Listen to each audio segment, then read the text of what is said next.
Hi, welcome in. This is another reading stream, VOD, however you watch it.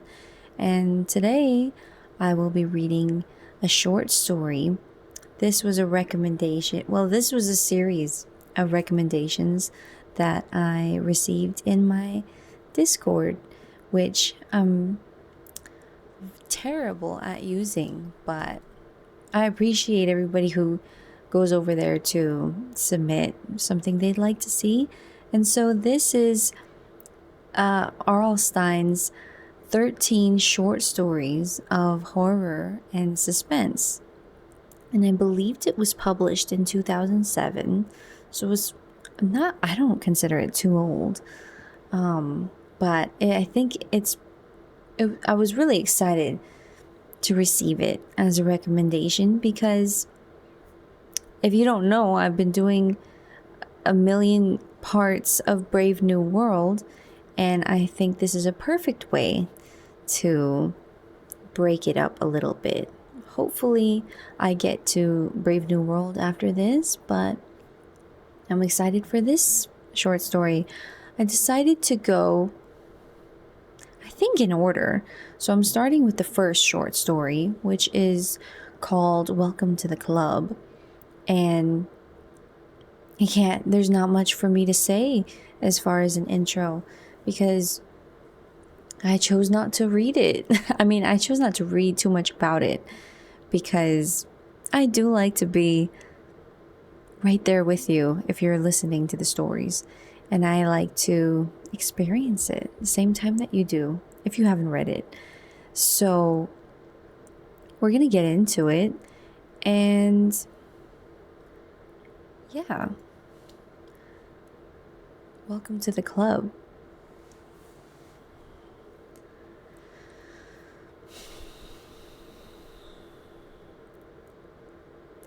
Sorry, I thought there would be more of an intro, but I'm kind of just hopping right in. So, this is the first story. Welcome to the Club by R.L. Stine. JJ stepped back from the steamy dishwasher, eyes burning.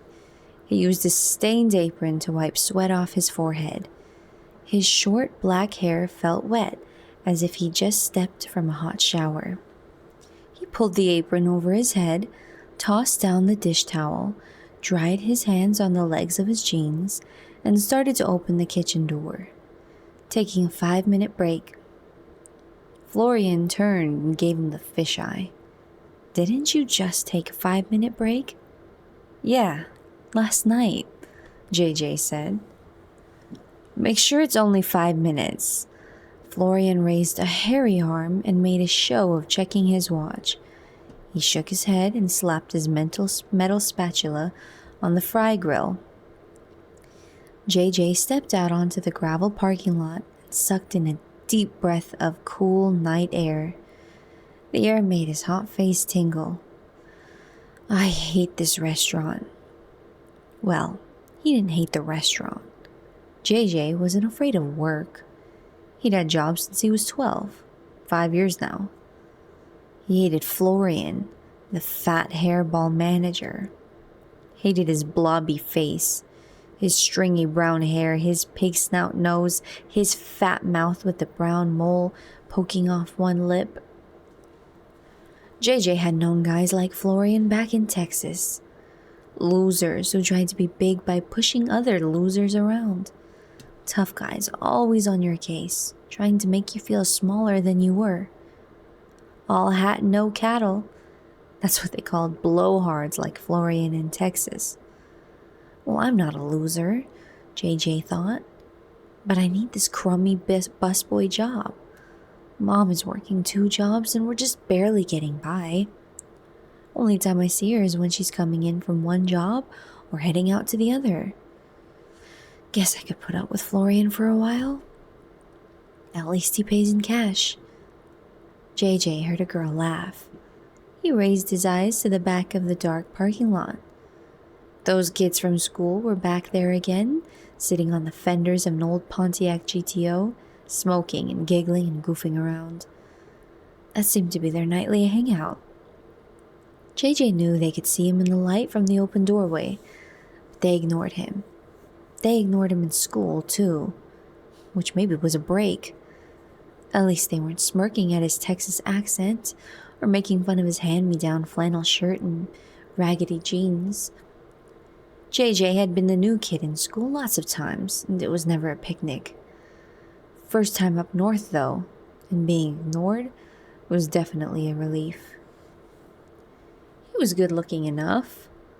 The dark, serious features he inherited from his dad, and the tall, lanky grace he got from his mom. But Fremont High was big, bigger than some of the towns he'd lived in, and so far, no one had looked at him twice. A break. JJ hadn't had too many breaks in his 17 years. His dad lost job after job, moved the three of them from hick town to hick town. Then last fall, he moved them up north, got himself killed in a stupid truck accident. Once JJ got over the shock, he decided it was just one more move in his life, one more fresh start. I just gotta stay out of trouble. Yes, there'd been some trouble back in Texas. Some suspended from school type trouble, and some bad trouble. But who could blame him? Behind him, JJ could hear Florian screaming at Julie, the only waitress. You weren't born that ugly. You had to grow into it. Julie isn't ugly, JJ thought. She was plain. But Florian kept insisting if she did herself up nicer, she'd get bigger tips. JJ and Julie both knew that Florian cheated her out of most of her tip money anyway. Go ahead, drop another glass. Florian was shouting. I'll take 12 glasses out of your pay. And don't backtalk me, girl. Think I don't know who eats all the breakfast Danish? Think that isn't stealing? He liked to make Julie go all pale and start her chin quivering. Too bad she really needed her job. JJ let out a long sigh. He kicked the gravel with his boot, turned, and slumped back into the steamy kitchen. Where you been? On vacation? Florian snapped. Think I paid for your vacations? Don't give me no looks, punk. I'll smack you down. No lie. A little before closing time, the kids from the back of the parking lot came ambling into the restaurant. JJ was stacking plates under the counter. He watched them push each other into the blue vinyl booth at the far corner. He recognized the girl, Maria Valdez. He noticed her at school. She was sexy and dark, with straight black hair and lots of black eye makeup, black fingernails too. Not a goth, just trying to be interesting, he guessed. And she was. He also recognized the dude everyone called Boney. He was good looking in a tough kind of way.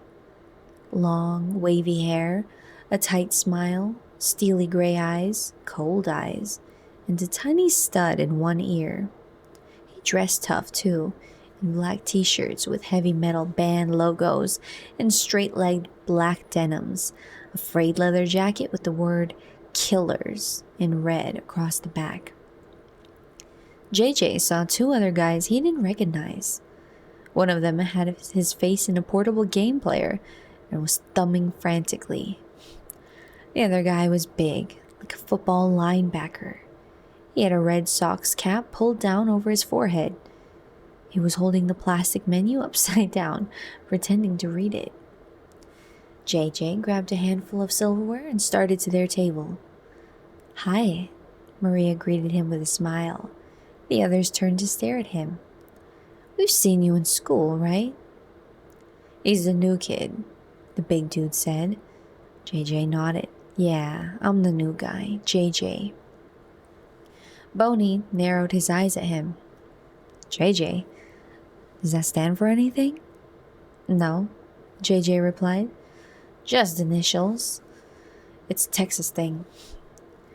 Maria leaned close and raised her dark eyes to him. Can you get us free Cokes? She whispered. He wasn't sure he heard her. Excuse me? Come on, man, Boney said. No one's watching. Free Cokes. You can do it, right? No, JJ said. He turned to see where Florian was, probably in back. I don't think so. I need to keep this job. Maria put her hand on his. She had a very sexy smile. You can do it, JJ. It's just Cokes. Julie, get your butt over to that table. Florian's shout made JJ jump. Why is the idiot busboy talking to the customers? Florian yelled. He slapped his fat hands on the counter. JJ, get back to the kitchen with the other cockroaches. JJ could feel his face grow hot. He knew he was blushing. Maria laughed. She squeezed his hand. JJ dropped the silverware on the table and hurried to the kitchen. Sorry, sir, sorry. A few minutes later, he saw Florian go down to the cellar to deal with the garbage. JJ waited a short while to make sure he wasn't coming right back up. Then he strode to the soda dispenser and poured 4 Cokes for Maria and her friends. Julie saw what he was doing, but she didn't care. She helped him punch the right keys on the cash register to make it look like the kids had paid. Boney flashed him a thumbs up. The other 2 guys grinned at him. You're okay, dude. Be true to your school, right? That made them all laugh. He could hear Florian lumbering up the stairs. JJ hurried back to the dishwasher. Why did he give him the free Cokes? To put it to Florian. And, well, maybe he was tired of being ignored. All those hours in school, silent, with no one to talk to. Maybe he needed a few friends. Especially Maria. Florian burst into the kitchen and gave JJ a shove. Hey, worthless, didn't you hear me calling you to come down and help? Sorry, sir, JJ replied with his best Texan politeness. Please don't shove me, sir. Shove you? I'll smack you upside the head, the fat blob shouted. What are you gonna do? Sue me? After work, Maria, Boney, and the other 2 guys were still at the back of the parking lot. JJ stretched his arms above his head, shook off the steamy air of the kitchen that clung to his skin, his clothes. He headed to their car, his boots kicking up gravel as he walked. Maria sat on the half-rusted hood of the GTO. Boney had an arm around her waist. The other 2 leaned on the side of the car. Thanks for the free drinks, man, Boney said. He reached his free hand out, and he and JJ touched knuckles. No problem, JJ muttered. He had his eyes on Maria, and she knew it. Her dark eyes flashed. That's Sammy and Eduardo, Boney pointed to the other 2 guys. They don't go to school anymore. What do you guys do? JJ asked. Eduardo shrugged. Whatever we can get away with. All 4 of them laughed. JJ thought about laughing, but it was too late. Maria had a great laugh, he decided. Very open. He liked the way she tossed back her head when she laughed, and her hair swung back on her shoulders. Well, thanks again, man, Boney said, patting JJ's shoulder like he was a dog. We could pay for the Cokes, you know. We were just kind of testing you. JJ took a step back. Testing me? Boney nodded. You know, see if you had any guts. JJ felt his jaw clench. I've got guts, he said, staring Boney in the eyes. Well, we like to test people, Boney said, squeezing Maria's waist. In case they want to hang with us. Takes a special dude, Sammy said. He had a strange, scratchy voice, like a cartoon character. It's a club, you know. JJ shook his head. A breeze fluttered his flannel shirt, brought a chill to the back of his neck. A club? The 3 guys nodded. They had strange smiles on their faces, but their eyes were serious. The Killers, Maria said. That's us. Boney turned and showed off the word killers embroidered on the back of his leather jacket. Boney hardened his stare. Like he's trying to invade my brain or something, JJ thought. If you want to join our club, there's an initiation, Boney said softly. JJ looked away. Like what? Boney didn't have a chance to answer. The kitchen door of the restaurant swung open, sending a flood of light over the parking lot. You punks better get out of here, Florian screamed. He filled the doorway, blocking most of the light. JJ saw he was swinging a butcher knife. I already called the cops. You jerks got maybe a minute to scram out of my parking lot. JJ ducked behind the side of the car. Did Florian see him? He didn't want to lose his job because of these guys. They were scrambling into the car. A hand grabbed JJ's. Maria. She pulled him into the back seat. The car squealed away, shooting up a shower of gravel. JJ pressed against Maria and ducked his head. He glimpsed Florian's angry scowl and the big blade of the knife swinging in front of him. They roared through town, laughing like lunatics. JJ laughed too. Something broke free in him. For a while, he thought he was flying. Maria's hair brushed his face. She smelled like flowers. They stopped in Fremont Park, across from the high school. Boney killed the engine and the lights. They dove out of the car and sprawled in the dew-wet grass. They were all breathless and giddy. It's a club, see, Boney said, as if they hadn't been interrupted. But I don't know if you're man enough for the initiation. JJ gulped in the cool, fresh air. Try me. The name says it, Eduardo told him. He pounded the back of Boney's jacket. Killers. See? I don't see. That's the initiation, Maria whispered. Her breath tickled his ear. Was she coming on to him? Guess I have to spell it out, Boney said. He tore up a handful of grass and let it sprinkle over Maria's legs. You have to kill someone. Huh? JJ blinked at him. Boney grinned. That's all there is to it. We have to know you really want to be with us. Friends for life, see? Friends for life, Sammy squeaked. He touched knuckles with Eduardo. JJ shook his head. You're joking, right? Eduardo's eyes narrowed. His smile faded. It's not a joke, man. It's serious. That's the initiation. JJ let out a long whoosh of air. Too heavy for me, man. He started to his feet. Maria tugged him back down. We all did it, she said. You telling me you all killed someone to join your club? It's easy, man, Sammy said. We'll give you the gun and everything.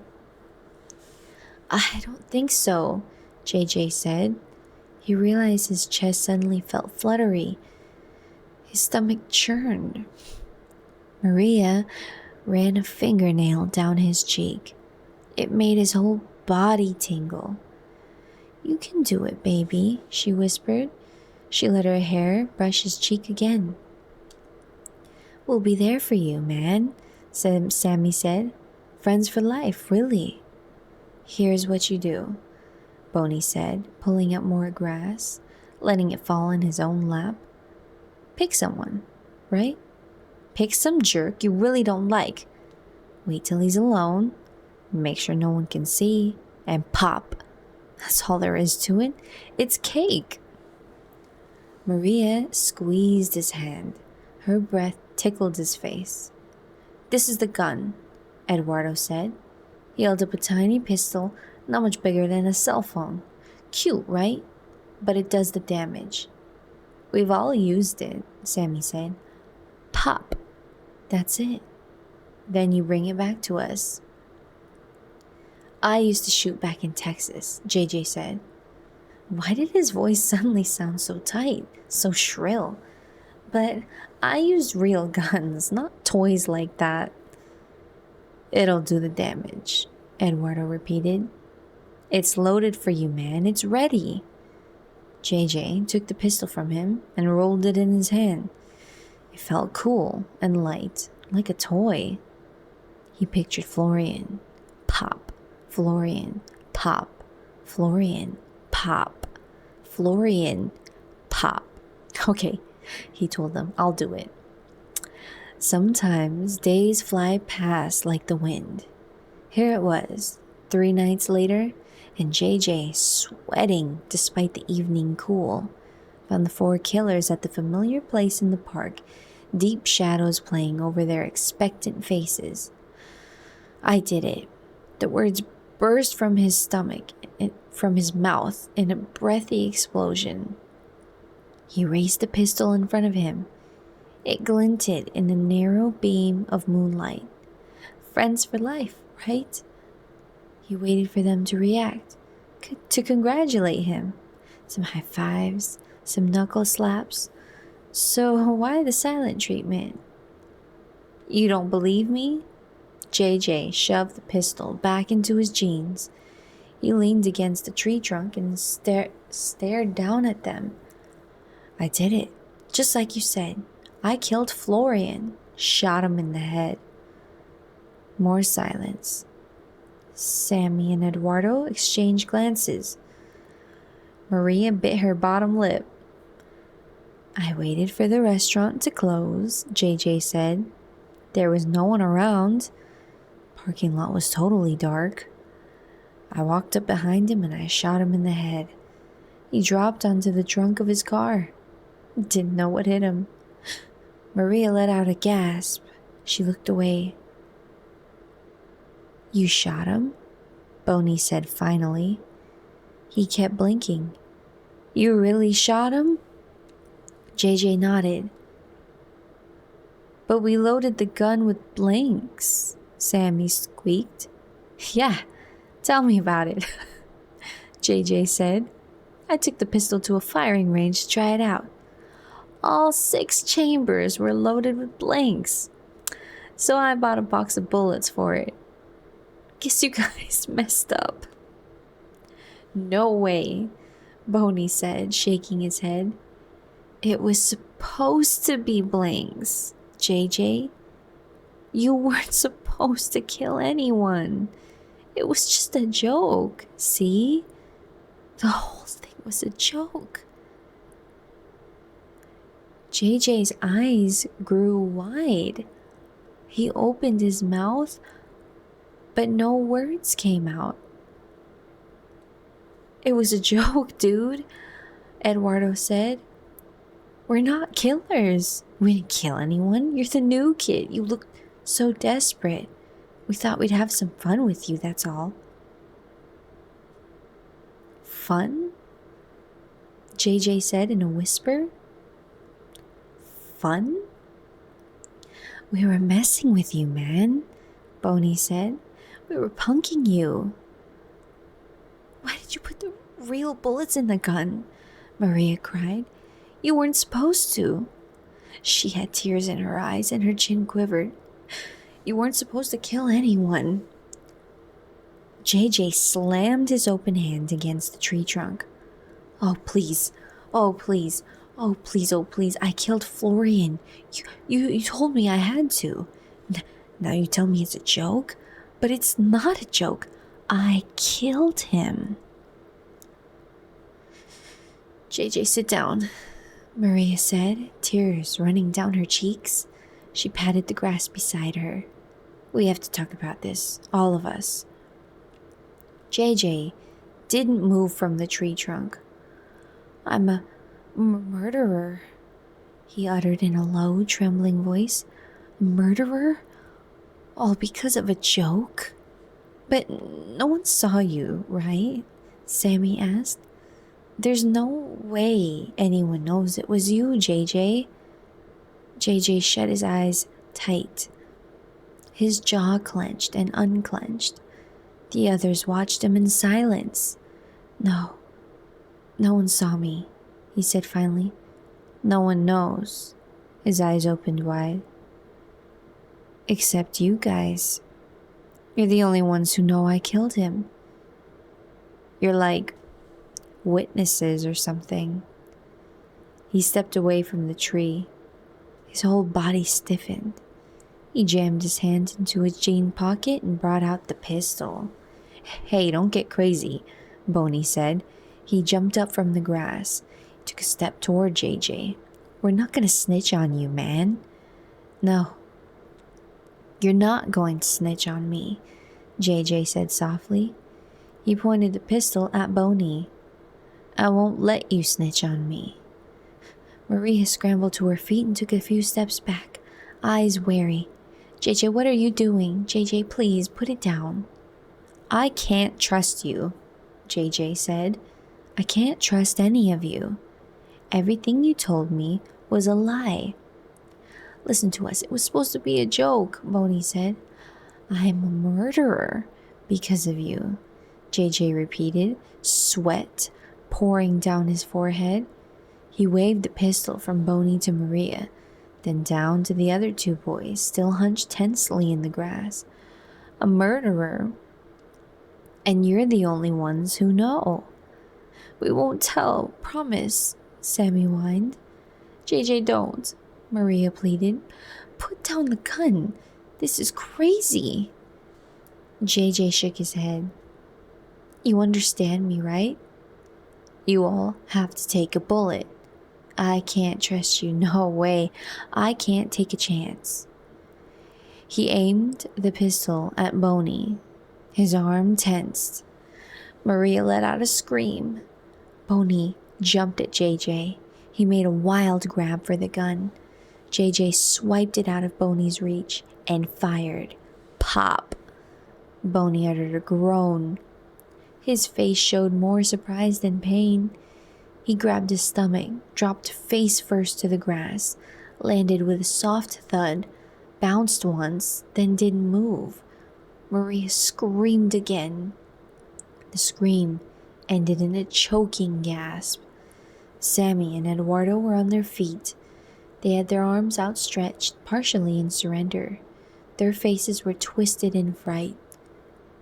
Who's next? JJ barked, hoarse, excited. He swung the pistol from one to the other. Who's next? Please, Sammy wailed. Please, don't kill us, Eduardo said. You can trust us, really. We won't tell anyone. Maria stared at him silently, her hair falling over her face. She was breathing hard, her chest heaving up and down. JJ, no. Her voice a faint whisper. Please don't kill us, Sammy said again. We'll be your friends, really. JJ laughed. He lowered the pistol to his side. Guess your initiation is over. You made it. Sammy and Eduardo froze. Their eyes bulged, studying JJ. Maria hugged herself tightly, her whole body shuddering. Initiation? Sammy finally choked out. JJ nodded. Yeah. If you want to hang with me, you have to pass my initiation. Boney and I cooked it up.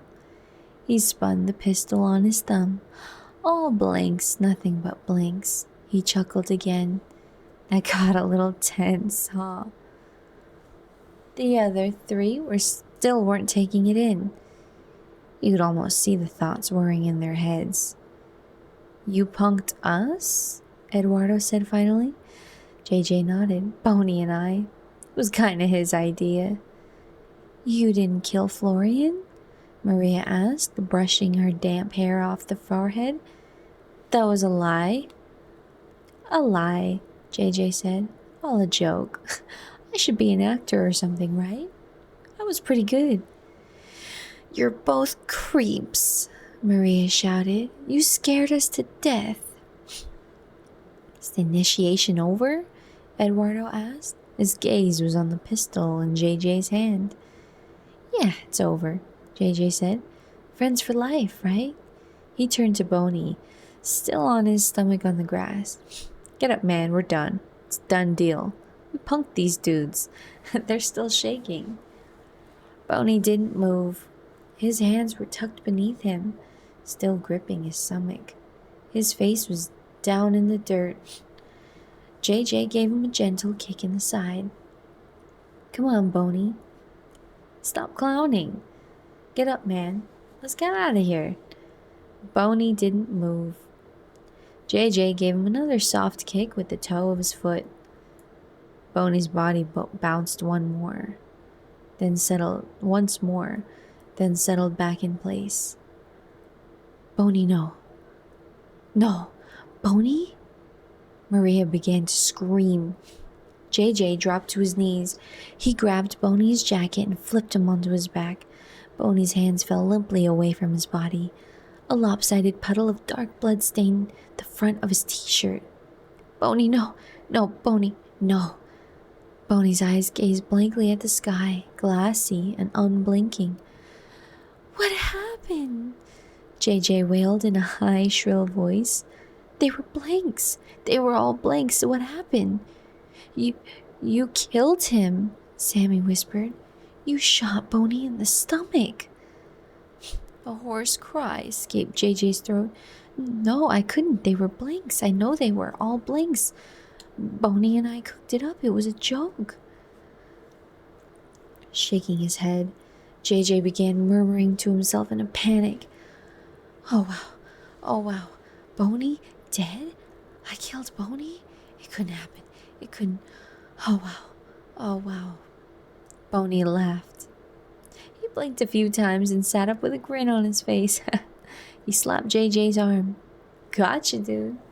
That was your initiation. JJ made a choking sound. The others burst out laughing. Sammy helped Boney to his feet. Good one, dude. JJ stood up on shaky legs and narrowed his eyes at them. You were all in on it? From beginning to end? You all knew about this joke? Maria wiped tears from her eyes. This time they were tears of laughter. The others slapped knuckles, tossed their heads back, and howled at the moon. They were all in on it, dude, Boney told him.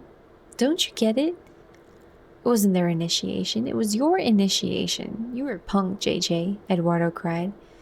You should have seen the look on your face. They howled some more. Boney hugged Maria around the waist. Sammy and Eduardo did a wild victory dance around the tree. They stopped when they saw someone running toward them. Her hair flew wildly behind her head, and the wind lifted her coat as she stumbled over the wet grass. JJ recognized her immediately. Julie! He turned to the others, the waitress from the restaurant. He took a few steps toward her. She stopped, hands balled into tense fists. She took a few deep breaths. Julie, how did you find me? What's up? You won't believe this, JJ, Julie said, her jaw clenched, eyes wide. Florian is dead. JJ heard Maria gasp. Someone shot him in the head, Julie said. They found him in the parking lot. He's dead. Someone killed him. Her body shuddered. She wrapped her arms around herself.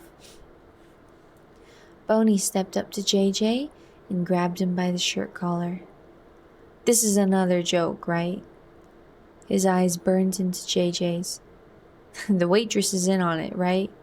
This is another initiation joke? JJ stared back at Boney and smiled. And that's the end of that story. I'm assuming everything's okay. That was pretty dark for a second, but with that smile, I think everything's fine. I mean, this is R.L. Stine. I'm assuming it's not. It's interesting because it's like it flirts with a really disturbing, dark theme, and then it wraps it up in a very PG manner. That's how I feel. So I'm interested to see what the other 12 stories are going to be like. But I hope you like that one. Not too much else to comment except club, gang initiations, frat initiations, whatever type of initiations. I don't know. I don't know if anybody should be putting themselves through that. Anytime you need to go through some sort of initiation like that, and it's not somehow merit or talent based, then please leave. That's what I hope to teach my children one day when I have them.